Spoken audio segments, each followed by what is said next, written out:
This is a story from the far reaches of the world. It comes from a place called Nubia, from tribes known as the Maasai and the Ashanti. And this is the story about how man came into being and how he almost vanished forever, but was saved at the last moment. It came about that the great creator God made the earth and the sky and the stars, and he made all of the plants and all of the animals and told them to go out and make use of the land and live together. And this happened, but after some time, the great God began to hear certain complaints from some of his creations. And all of these complaints centered about one particular animal called man. And these complaints became so numerous that the great God called together a convocation of all of the beasts together so that they could air their grievances. And the elephants and the zebras complained that man unfairly fenced off regions so they could not graze there.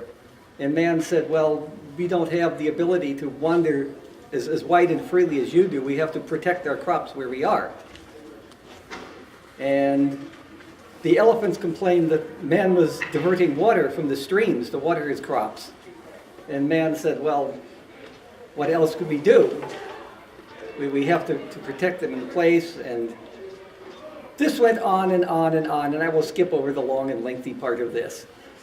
But at the end, finally everyone turned to the leopard, and everyone grew silent because the leopard was the prime of the land.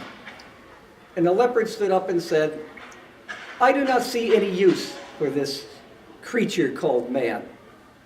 He cannot run fast. He cannot climb well. He certainly cannot swim very well.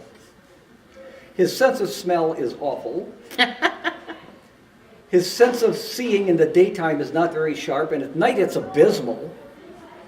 What use is there for such a creature? And the great God thought about this, and he finally made this pronouncement. He said, all right, here is my word. If two of the animals among you will stand up and say that man should stay, I will let him stay. Otherwise, I shall wipe him from the face of the earth. Now immediately the dog stood up and walked over and sat down at man's side, because the dog had found that, first of all, it was easier eating man's scraps than it was hunting for himself. And sleeping inside of the man's hut was much safer than sleeping outdoors, where the leopard had a penchant for dog meat. And now man looked around and saw that no one else was moving. And he pleaded and he cajoled. And he said, I can change, I can work better with you, and yet no one moved. And the great God stood up, and at that moment, when he was about to raise his hand and wipe man from the earth, this very tiny voice from way behind in the back of the crowd came, and it said, I will speak for man. I think he should be kept upon the earth. He has his uses. And thus it was, man's tribes were saved. What was that little voice, you might ask?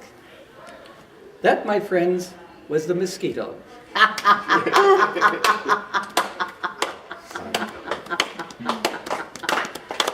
Huzzah.